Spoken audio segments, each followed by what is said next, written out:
the Grinch Stole Christmas by Dr. Seuss and read by Rik Mayall.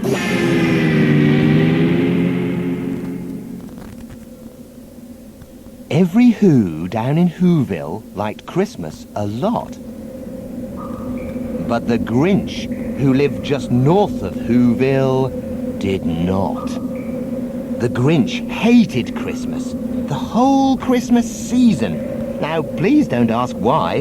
No one quite knows the reason.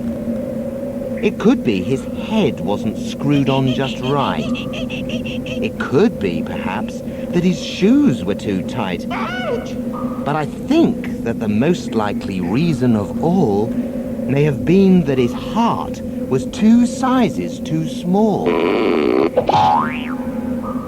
But whatever the reason, his heart or his shoes, he stood there on Christmas Eve, hating the Whos, staring down from his cave with a sour, Grinchy frown at the warm, lighted windows below in their town. For he knew every Who down in Whoville beneath was busy now hanging a mistletoe wreath.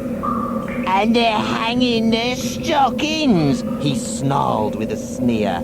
Tomorrow is Christmas, it's practically here. Then he growled, with his Grinch fingers nervously drumming, I must find some way to stop Christmas from coming. For tomorrow, he knew. All the Who girls and boys would wake bright and early. They'd rush for their toys. And then, oh, the noise. Oh, the noise, noise, noise, noise. That's one thing he hated. The noise, noise, noise, noise. Then the Whos, young and old, would sit down to a feast. And they'd feast, and they'd feast. And they'd feast, feast, feast, feast. They would feast on Who pudding and rare Who roast beast, which was something the Grinch couldn't stand in the least. And then they'd do something he liked least of all. Every Who down in Whoville, the tall and the small, would stand close together with Christmas bells ringing.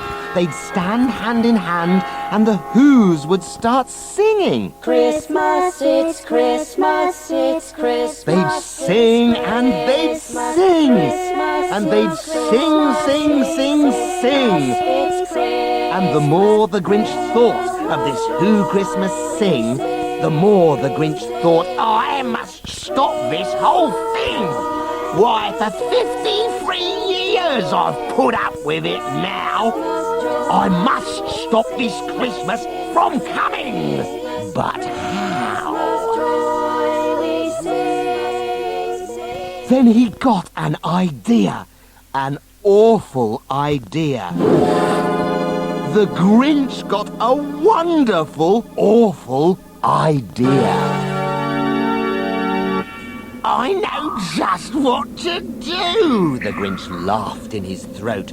And he made a quick Santa Claus hat and a coat. And he chuckled and clucked, what a great Grinchy trick! With this coat and hat, I look just like Saint Nick. All I need is a reindeer. The Grinch looked around, but since reindeer are scarce, there was none to be found. Did that stop the old Grinch? No, the Grinch simply said, if I can't find a reindeer, I'll make one instead. So he called his dog Max. Then he took some red thread and he tied a big horn on the top of his head. Then he loaded some bags and some old empty sacks on a ramshackle sleigh, and he hitched up old Max. Then the Grinch said, gidge up, and the sleigh started down toward the homes where the Whos lay a snooze in their town. All their windows were dark. Quiet snow filled the air. All the Whos were all dreaming sweet dreams without care when he came to the first little house on the square. "This is stop number 1, the old Grinchy Claus hissed, and he climbed to the roof, empty bags in his fist. Then he slid down the chimney. A rather tight pinch, but if Santa could do it, then so could the Grinch. He got stuck only once for a moment or two. Then he stuck his head out of the fireplace flue, where the little Who's stockings all hung in a row. "These stockings," he grinned, "are the first things to go." Then he slithered and slunk, with a smile most unpleasant, around the whole room, and he took every present. Pop guns and bicycles, roller skates, drums, checkerboards, tricycles, popcorn and plums, and he stuffed them in bags. Then the Grinch, very nimbly, stuffed all the bags one by one up the chimney. Then he slunk to the icebox. He took the Who's feast. He took the Who pudding. He took the roast beast. He cleaned out that icebox as quick as a flash. Why, that Grinch even took their last can of Who hash. Then he stuffed all the food up the chimney with glee. "And now," grinned the Grinch, "I will stuff up the tree." And the Grinch grabbed the tree and he started to shove, when he heard a small sound like the coo of a dove. He turned around fast and he saw a small Who, little Cindy Lou Who was not more than 2. The Grinch had been caught by this tiny Who daughter, who'd got out of bed for a cup of cold water. She stared at the Grinch and said, "Santa Claus, why? Why are you taking our Christmas tree? Why?" But you know, that old Grinch was so smart and so slick. He thought up a lie, and he thought it up quick. "Why, my sweet little tot," the fake Santa Claus lied, "there's a light on this tree that won't light on one side. So I'm taking it home to my workshop, my dear. I'll fix it up there, and then I'll bring it back here." And his fib fooled the child. Then he patted her head, and he got her a drink, and he sent her to bed. And when Cindy Lou Who went to bed with her cup, he went to the chimney and stuffed the tree up. Then the last thing he took was the log for their fire. Then he went up the chimney himself, the old liar. On their walls he left nothing but hooks and some wire. And the one speck of food that he left in the house was a crumb that was even too small for a mouse. Then he did the same thing to the other Who's houses, leaving crumbs much too small for the other Who's mouses. It was 1/4 dawn. All the Who's still abed, all the Who's still a snooze, when he packed up his sled. Packed it up with their presents, the ribbons, the wrappings, the tags and the tinsel, the trimmings, the trappings. 3,000 feet up the side of Mount Crumpet, he rode with his load to the tip-top to dump it. "Pooh-pooh to the Who's? He was Grinchishly humming. They're finding out now that no Christmas is coming. They're just waking up. I know just what they'll do.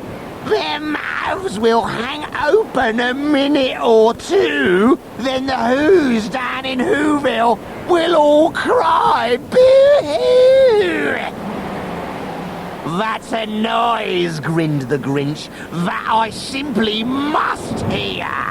So he paused, and the Grinch put his hand to his ear. And he did hear a sound rising over the snow. It started in low, then it started to grow. But the sound wasn't sad. Why, this sound sounded merry.